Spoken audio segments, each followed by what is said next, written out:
তুমি যে আসো ভালোভাবে কথা বলো, কি কারণে এই বাচ্চাকে সমস্যা করেছো? তুমি বলো, তুমি ওর কাছে জিজ্ঞাসা করো তুমি আমাকে সমস্যা করো কেন? আমাকে সমস্যা করো কেন? জোরে কথা বলবা। বলো যে আমাকে সমস্যা করো কেন? আমাকে সমস্যা করো কেন? আমি কি তোমার কোনো ক্ষতি করেছি? আমি কি তোমার কোনো ক্ষতি করেছি? আর দেখো কিছু বলো কিনা, বলতেছো কিছু? না।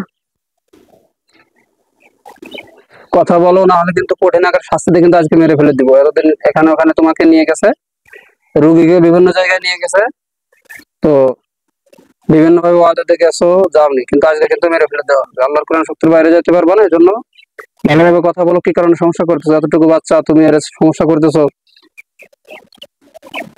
বলো যে তুমি কি আমাদের বাড়িতে থাকো? তুমি কি আমাদের বাড়িতে থাকো? বলো কিছু। হ্যাঁ বলতেছে। জি। আচ্ছা, জিজ্ঞাসা করো কতজন থাকো? কতজন থাকো? একা। একা থাকে? জি। আচ্ছা, তো বলো যে আমাকে ভালো লাগে সেই কারণে থাকো আমার কাছে। আমাকে ভালো লাগে তাই বলে তোমার কাছে থাকো? কি বলতেছে? না। তাহলে কি কারণে থাকো? বলো তো তাহলে কি কারণে থাকো? কি কারণে থাকো? কি বলে? কিছু বলতেছে না। ভালোভাবে বলো কি কারণে থাকো। কারণ তো বলবা, ভালো লাগে সেই কারণে থাকো না, তাহলে তো কারণ আছে। এরা কি তোমাদের কোনো ক্ষতি করেছে? বলো যে আমরা কোনো ক্ষতি করেছি তোমাদের।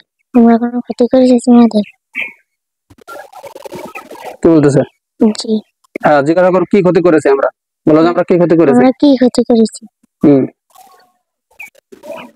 আমাদের জায়গায় বাথরুম ছিল, সেই জায়গায় জায়গা ছিল। বাথরুমের জায়গায় জায়গা ছিল, বসা বসার জায়গা, তাই? জি। বাথরুমের এখানে এখন কি করেছেন? বাথরুম এখানে আছে ওইভাবে, আছে ওইভাবে। তো বলো যে বাথরুমের জায়গায় কি মানে বাথরুম করা হয়েছে, মানে বাথরুমটা আগে করা অনেক নাকি? হ্যাঁ, তো অনেক আগের বাথরুম। হ্যাঁ, তো বলো যে তাহলে কিভাবে অত্যাচার করেছি বলো। বাথরুম তো আমাদের অনেক আগে থেকে এখানে, তাহলে কিভাবে অত্যাচার করলাম? আমরা কিভাবে অত্যাচার করলাম? কি বলতেছে? জি। বাথরুম সরাই দিতে বলতেছে? জি। বাথরুম সরাই দিলে আর সমস্যা করবে না? না। সত্যি বলতেছে? জি। এই যে 2 দিন পরে 3 দিন পরে বলে বিভিন্ন জায়গায় নেছে, বলে আবার আসে। আর আসবে কিনা ভালো করে শোনো, যে আর বাথরুম যদি এখান থেকে সরাই না হয় আর জীবনে কোনোদিন আসবা? বাথরুম যদি এখানে সরা দেওয়া হয় তাহলে আর জীবনে আসবে না। না বলতেছে? জি। যদি আসো তাহলে কি করা হবে? কি বলতেছে? আসলে কি করা হবে? বেঁধে বেঁধে রাখুন। বেঁধে রাখবা? কি বেঁধে রাখা হবে না, মেরে ফেলে দাও। বলো যে হুজুর মেরে ফেলে দেয়। হুজুর মেরে ফেলে দেয়। তোমাকেও মেরে ফেলে দেওয়া হবে। তোমাকেও মেরে ফেলে দেওয়া রাজি হবে। আছো? জি। রাজি আছো বলতেছে? জি। সত্যি তো? জি। কত জায়গায় নেছেন এর আগে?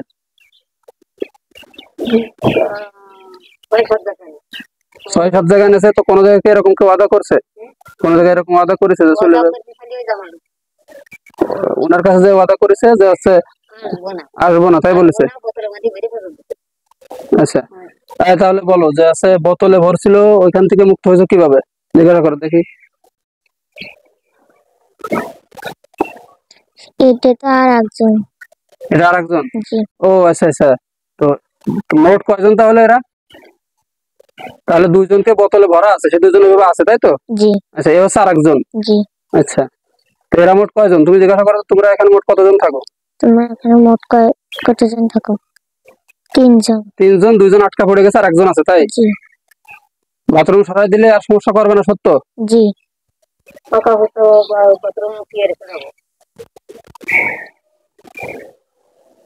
বাথরুম এখান থেকে সরাবে না, তুমি এখান থেকে সরে অন্য জায়গায় যাবা। আমার এই শর্ত তোমাকে মানতে হবে। আমি তো জিনদের শর্ত মানি না, বরঞ্চ জিনদেরকে আমার শর্ত মানাই। যে কথা বলেছে তুমি রাজি আছো? জি। তো এখান থেকে চলে যাবে অন্য জায়গা? জি। আর জীবনে যদি কোনোদিন আসে তাহলে কি করা হবে? মেরে ফেলা দেওয়া হবে বলতেছে? জি। মেরে ফেলে দেওয়া হবে তাই কইছিল? তো যে 2জনটা বন্ধ করে দিছে, যে বলতেছে মানে এরা মোট 3জন, ঠিক আছে? তো দুইজনরে বন্দি করে দিছে, সে দুইজন বন্দি অবস্থায় আছে, আর এই একজন বাকি আছে, সে এসে আবার এর ঝামেলা করতেছে, ঠিক আছে। তো এখন ও তো বলতেছে যে আচ্ছা ও চলে যাবে। আচ্ছা তারপর আমি চেক করতেছি যে আসলে ও সত্য বলতেছে নাকি মিথ্যা বলতেছে। তুমি ওর কাছে ভালোভাবে জিজ্ঞাসা করো, তুমি কি সত্য বলতেছো? তুমি কি সত্য বলতেছো? জি। সত্য বলতেছো? আচ্ছা ঠিক আছে, দেখা যাবে আপনি সত্য বলতেছেন না মিথ্যা বলতেছো, এখনই পরীক্ষিত হয়ে যাবে। আর জিজ্ঞাসা করে তোমার সাথে আর কেউ আছে কিনা, তোমার পরিবারের আর কেউ আছে কিনা। তোমার সাথে আর কেউ আছে কিনা?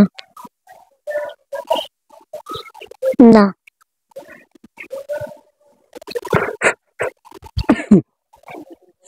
আপনারা যার কাছে নিছেন উনি দুইজনকে বন্দি করে দিছে, সে দুজন বন্দি আছে এখন এক জায়গায়। তো মনে করেন আপনারা একটা বাড়িতে বসবাস করেন, একজন বসবাস করেন, করেন না, 5-6 জন থাকেন। তো ওইরকম জিনরাও যে জায়গায় থাকে তো 5-10 জন এরকম থাকে, ঠিক আছে। তো দুইজন বন্দি হয়ে গেছে আর ও একা আছে। তো এখন তারপর দেখতেছে সত্য বলতেছে নাকি মিথ্যা বলতেছে, এখনই প্রমাণিত হয়ে যাবে।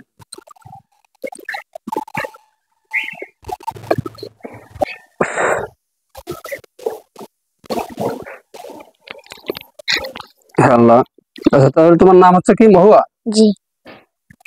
আল্লাহ নবীর কাছে যে জিন আছে মৌলা, এই যদি সত্যবাদী হয়ে থাকে তাহলে বলতেছে আর জীবনে কোনোদিন সমস্যা করবে না। এই যদি সত্যবাদী হয়ে থাকে তাহলে হত্যা হবে না। আর যদি মিথ্যাবাদী হয়ে থাকে অবশ্যই আপনার কোরআন শক্তির মাধ্যমে তার সকল যাতনা ধ্বংস করা, যাতনা শক্তি করে হইতে পারে বন্দী করা হয়েছে, যেখানে আছে সেখানেই বন্দী করা হয়েছে এবং সেখানে তাকে হত্যা করে দেওয়া হচ্ছে, কবুল করেছে। যদি সত্যবাদী হয়ে হত্যা হবে না, মিথ্যাবাদী হলে হত্যা হয়ে যাবে, কবুল করেছে।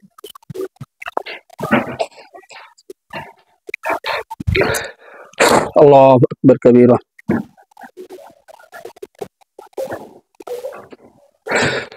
আল্লাহু আকবার কাবীরা। আচ্ছা দেখো তো, ও দাঁড়ায় আছে নাকি গলা কেটে পড়ে গেছে? গলা কেটে পড়ে গেছে। গলা কেটে পড়ে গেছে? জি।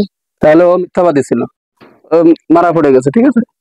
ও মিথ্যাবাদী ছিল যে গলা কেটে পড়ে গেছে, মারা পড়ে গেছে।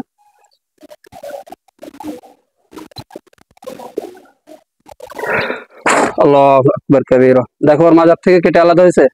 জি।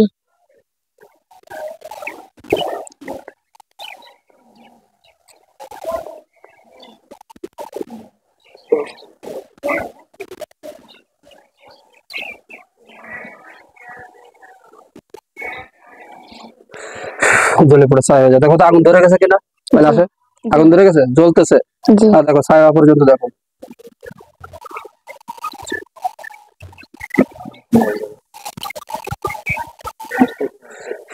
জ্বলে পড়ে ছাই হয়ে যায়, দেখো ছাই হয়ে গেছে কিনা, গেছে। ছাই হয়ে গেছে একবারে।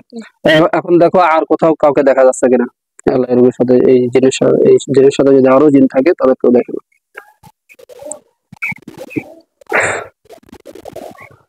আর দেখা যাচ্ছে কাউকে? না। আর দেখা যাচ্ছে না তো কাউকে? না। আচ্ছা ঠিক আছে, তাহলে ওই বাকি যে দুইজন ছিল ওই দুইজনকে তো হুজুর বন্দি করে দিছিল আর এরে মেরে ফেলে দেওয়া হলো। তাহলে এই 3 জন এখানে ছিল, 3 জন বসবাস করতো, 3জনই শেষ মনে করেন, ঠিক আছে। ওই দুজন তো বন্দি আছে, ওরা না ছুটলে আর কোনোদিন আসবে না। আর এই যে ঝামেলা করতেছিল লাস্টে শেষবার, এর মনে করেন যে আল্লাহর কোরআন সত্যের মাধ্যমে মেরে ফেলে দেওয়া হলো, ঠিক আছে। আচ্ছা ঠিক আছে, চোখ খোলো।